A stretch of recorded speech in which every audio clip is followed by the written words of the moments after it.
Breaking update दे दें फिर से। प्रधानमंत्री आवास से निकलने के बाद कौशल किशोर ने जो कुछ कहा वो आप देखिए। मोहनलालगंज से सांसद कौशल किशोर को भी बुलाया गया था। ये बड़ी खबर उत्तर प्रदेश बिल्कुल लखनऊ के समीप है मोहनलालगंज। वहां आप प्रधानमंत्री ने चाय के लिए बुलाया आपको? चाय के लिए क्या शामिल हो रहे हैं आज सामने? बिल्कुल। एक बड़ी खबर मैं यूपी के दर्शकों को दे दूं, एबीपी गंगा के दर्शकों को दे दूं। मोहनलालगंज से जो लखनऊ के नजदीक संसदीय सीट है, वहां से सांसद कौशल किशोर भी मंत्री बनाए जा रहे हैं। मोहनलालगंज से सांसद कौशल किशोर को भी बुलाया गया था। ये बड़ी खबर उत्तर प्रदेश लखनऊ के समीप है मोहनलालगंज। वहां आप प्रधानमंत्री ने चाय के लिए बुलाया आपको? चाय के लिए क्या शामिल हो रहे हैं आज सामने? बिल्कुल। कौशल किशोर ने बहुत साफ कह दिया कि चाय पर बुलाया और वो शामिल हो रहे हैं मंत्रिमंडल में। अब वापस चलेंगे वीरेश के पास। वीरेश, इस वक्त ताजा जानकारी क्या है आपके पास प्रधानमंत्री आवास से?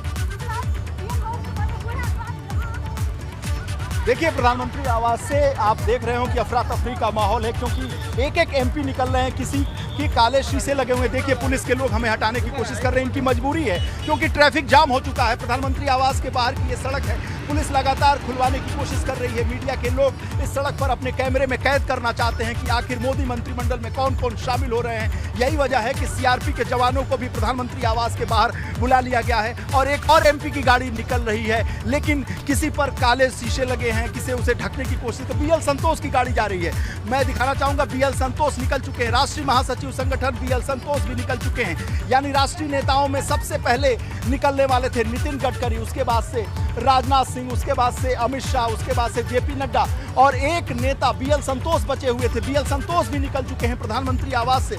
और आप देखिए कि दिल्ली पुलिस के लोग और सीआरपी के जवानों को और ट्रैफिक पुलिस को यहाँ पर रास्ता बनाना बहुत मुश्किल हो रहा है, क्योंकि मुख्यमंत्री प्रधानमंत्री से मिलकर एक एक जो सांसद हैं वो निकल रहे हैं। मीडिया उन्हें अपने कैमरे में कैद करने की कोशिश कर रही है और यही वजह है कि यहाँ बहुत ही मुश्किल हो रही है पुलिस को ट्रैफिक मैनेज करने के लिए। लेकिन जो नाम हमने बताए हैं वो आज शाम 6 बजे प्रधानमंत्री नरेंद्र मोदी की टीम में शामिल होंगे। बहुप्रतीक्षित ये मंत्रिमंडल विस्तार था जो आज शाम 6 बजे होगा। राष्ट्रपति भवन में शपथ लेंगे। बहुत सारे ऐसे चौंकाने वाले नाम, बीएल वर्मा का नाम कहीं नहीं था जो कल परसों से लिस्ट चल रही थी, उसमें बीएल वर्मा राज्यसभा सांसद जो बदायूं से आते हैं उनका नाम नहीं था।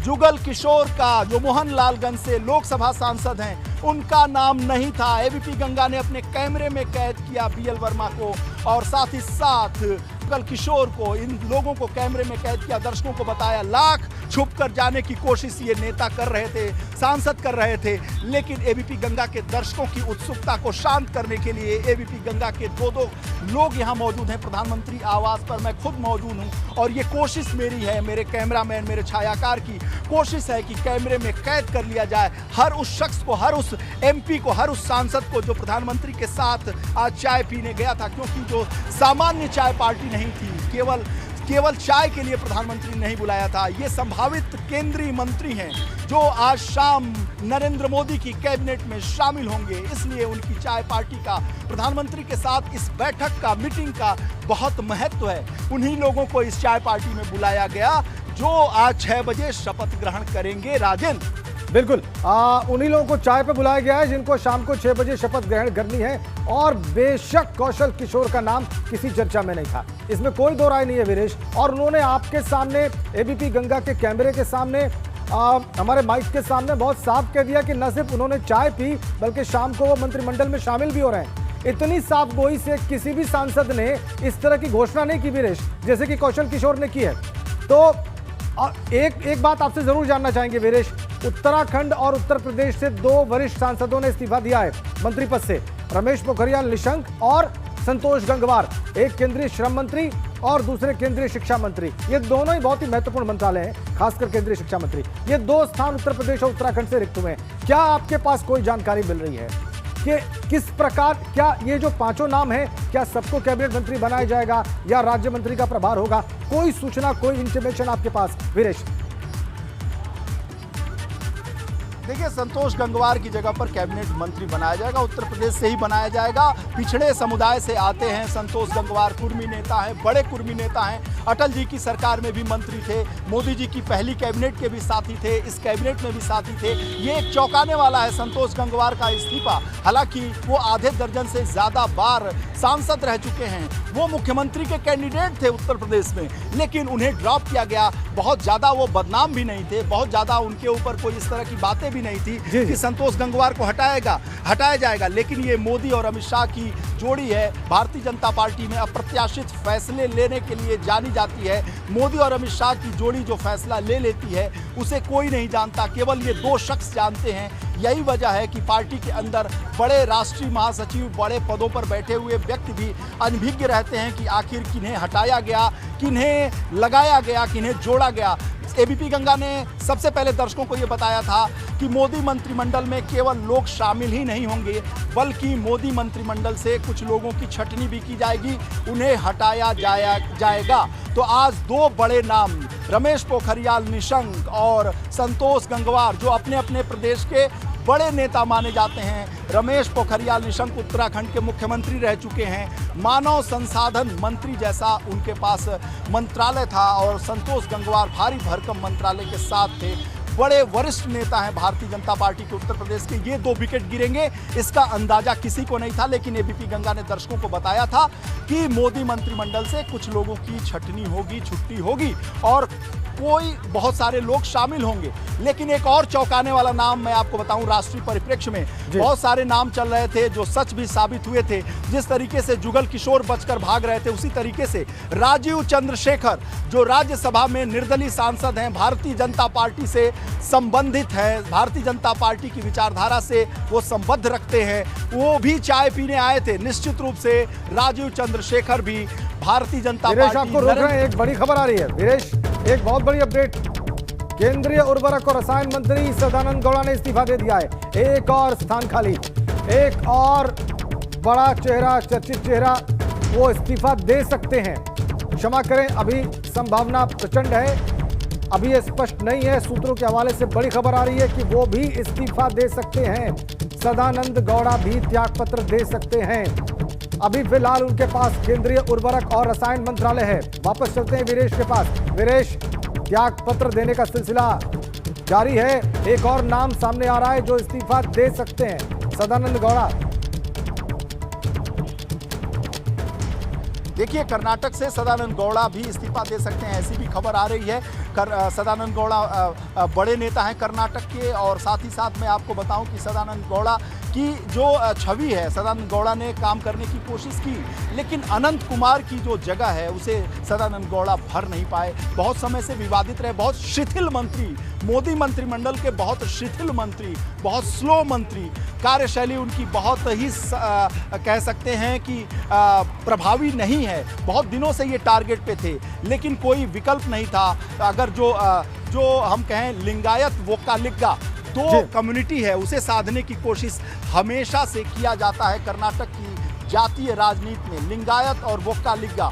तो जिस तरीके से गौड़ा वोक्कालिगा समुदाय से आते हैं, जिससे जो देवगौड़ा प्रधानमंत्री थे वो आते हैं, इस बिरादरी का कर्नाटक की राजनीति में, इस जातीय समीकरण का कर्नाटक की राजनीति में बहुत ही महत्वपूर्ण स्थान है। इसी वजह से सदानंद गौड़ा को इस स्थान पर रखा गया था कि कंपनसेट करेंगे। वहाँ लिंगायत और वोक्कालिगा दो ऐसे जातीय समीकरण हैं जिसे साधने की बारंबार राजनीतिक पार्टियां करती हैं। इन्हीं के दो मंत्री मुख्यमंत्री बनते हैं। तो सदानंद गौड़ा का भी टिकट कट सकता है, यानी ये माना जाए कि मोदी मंत्रिमंडल में उन मंत्रियों का टिकट कटा है जो बहुत अब वीरेश एक बड़ा रोचक राष्ट्रीय परिप्रेक्ष्य में एक नाम पर चर्चा करनी बहुत आवश्यक है। वीरेश, आप कह रहे हैं कि जो लोग भी चाय पीने गए प्रधानमंत्री आवास पर और जिनको भी आमंत्रित किया गया, वो सारे शाम को 6 बजे शपथ ले रहे हैं, लेकिन उनमें एक चेहरा अनुराग ठाकुर का भी था, सांसद हैं और वर्तमान में मंत्री हैं भी, वो राज्य मंत्री हैं वित्त मंत्रालय में। उनके जाने का अर्थ क्या हो सकता है? क्या उनका प्रमोशन हो सकता है, वो कैबिनेट मंत्री बन सकते हैं? बहुत सही सवाल आपने पूछा। अनुराग ठाकुर की मौजूदगी ये दर्शाती है कि उन्हें स्वतंत्र प्रभार का मंत्री बनाया जा सकता है, कम से कम, नहीं तो मोदी मंत्रिमंडल में कैबिनेट मंत्री का दर्जा दिया जा सकता है। ज्यादा संभावना है कि उन्हें स्वतंत्र प्रभार का मंत्री बनाया जाए अनुराग ठाकुर को। अनुराग ठाकुर की मौजूदगी यही दर्शाती है, अन्यथा जो चाय पीने वाली ये पार्टी है उसमें जिसकी ज़रूरत नहीं है उसे नहीं बुलाया गया, चाहे वो पार्टी संगठन से या मंत्रिमंडल से है या जो भी ऐसे लोग हैं वो ऐसे लोग नहीं बुलाए गए जिनकी ज़रूरत नहीं थी। आप ये कहेंगे कि नितिन गडकरी क्यों बुलाए गए, राजनाथ सिंह क्यों बुलाए गए, अमित शाह क्यों बुलाए गए, तो ये पार्लियामेंट्री बोर्ड के सदस्य भी हैं। जी जी। ये पार्लियामेंट्री बोर्ड के जो भारतीय जनता पार्टी की उच्च इकाई है उसके ये मेंबर हैं, न केवल ये केंद्रीय मंत्रिमंडल है, कोई रक्षा मंत्री है, कोई गृह मंत्री है। तो ऐसे में और पार्टी के राष्ट्रीय अध्यक्ष जेपी नड्डा का होना भी यहाँ प्रासंगिक है। तो इनको छोड़ के अगर अनुराग ठाकुर आए तो वो भी एलिवेट होंगे, उनका दर्जा बढ़ेगा। साथ ही जो चाय पीने आए वो भी जो संभावित मंत्रियों की लिस्ट में है उन्हें शामिल किया जाए, शुमार किया जाए, क्योंकि 6 बजे वो भी शामिल होंगे। यही वजह है कि उन्हें बुलाया गया था। राजेश, बिल्कुल बिल्कुल बिल्कुल विदेश शाह, बहुत धन्यवाद आपका, आपने तमाम महत्वपूर्ण जानकारियां अपडेट्स दी प्रधानमंत्री आवास से। और इस बड़ी कवरेज को हम लगातार आगे बढ़ाएंगे। सबकी निगाहें इस बात पे है कि कौन शाम को मंत्रिपरिषद में हिस्सा बनने जा रहा है, मोदी कैबिनेट का हिस्सा बनने जा रहा है। शाम को 6 बजे शपथ लेने जा रहा है आज, और इसीलिए हम आपको लगातार वो अपडेट्स दे रहे हैं जो प्रधानमंत्री आवास से हमारे पास आ रही हैं। जो तमाम सांसद थे प्रधानमंत्री आवास पर जिनको आमंत्रित किया गया था चाय पीने के लिए, उन सब की मुलाकात समाप्त हो गई है और मुलाकात खत्म होने के बाद वो सारे बाहर निकल आए। 5 नाम उत्तर प्रदेश से सामने आ रहे हैं निकलकर, जिनको बुलाया गया था, चाहे वो बीएल वर्मा का हो, चाहे वो अजय मिश्रा का हो, चाहे वो एसपी बघेल का हो, या फिर कौशल किशोर का है हो, जो सांसद हैं लखनऊ के मोहनलालगंज से।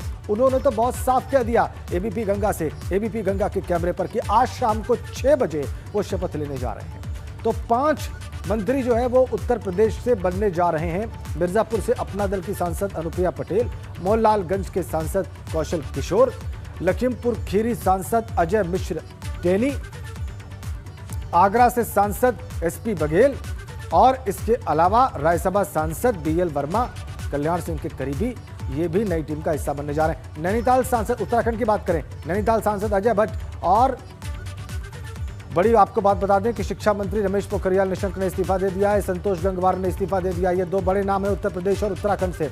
अनुराग ठाकुर का प्रमोशन होना तय माना जा रहा है। इस चाय पार्टी में वो भी आमंत्रित किए गए थे, और ज्योतिरादित्य सिंधिया और सर्बानंद सोनोवाल, ये दोनों शपथ लेंगे, लगभग ये भी तय। जिन्होंने इस्तीफा दिया उनके नाम आपकी स्क्रीन पर, थावरचंद गहलोत कल ही इस्तीफा दे दिया, रमेश पोखरियाल निशंक और संतोष गंगवार ने आज इस्तीफा दिया है। तो 3 कैबिनेट रैंक्स जो है वो फ्री हैं इस वक्त। और ये सदानंद गौड़ा भी इस्तीफा दे सकते हैं। केंद्रीय उर्वरक और रसायन मंत्री हैं सदानंद गौड़ा, उनके इस्तीफा देने की भी खबरें तेज, संभावना प्रचंड। सूत्रों के हिसाब से खबर हमारे पास कि वो भी इस्तीफा दे सकते हैं। उत्तराखंड में रमेश पोखरियाल निशंक ने इस्तीफा दिया। हरिद्वार सांसद अजय भट्ट नैनीताल सांसद मंत्री बनेंगे, उनको आमंत्रित किया गया। ये उत्तराखंड का गणित हम आपको दिखा रहे हैं कैबिनेट में। रमेश पोखरियाल निशंक मंत्री थे, कैबिनेट मंत्री थे, शिक्षा मंत्री थे, इस्तीफा दे दिया उन्होंने। खराब स्वास्थ्य था उनका पिछले कुछ दिनों से। अजय भट्ट ने मुलाकात की है प्रधानमंत्री से, उनका मंत्री बनना तय माना जा रहा है। नैनीताल से सांसद हैं, पार्टी अध्यक्ष भी रहे हैं, और 2017 के विधानसभा चुनाव और 2019 के लोकसभा चुनाव में उनके ही नेतृत्व में पार्टी ने शानदार प्रदर्शन किया।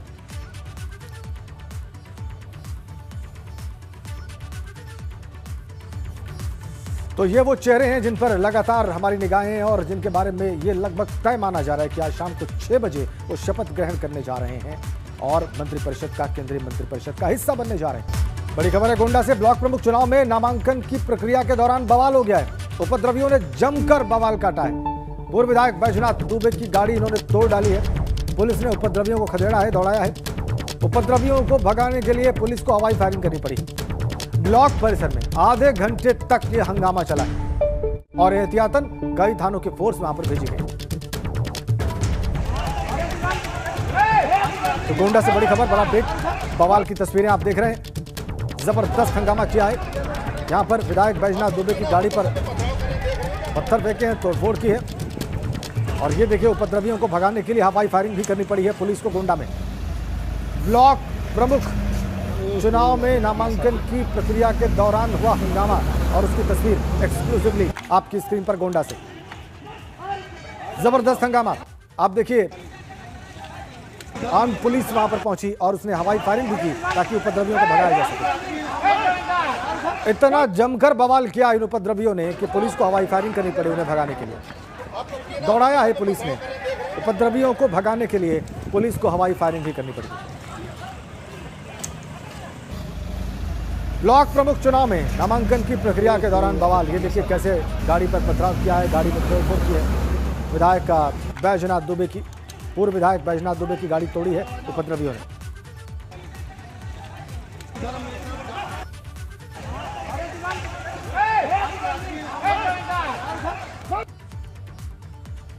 तो बड़ी खबर गोंडा से, ब्लॉक प्रमुख चुनाव में नामांकन की प्रक्रिया के दौरान बवाल की तस्वीरें देख लीजिए आप।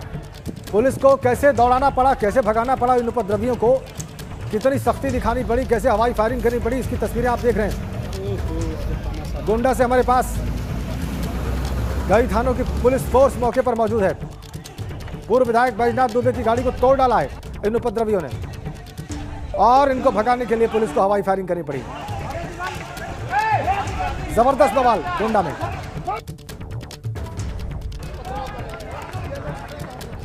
उपद्रवियों ने जमकर बवाल किया है।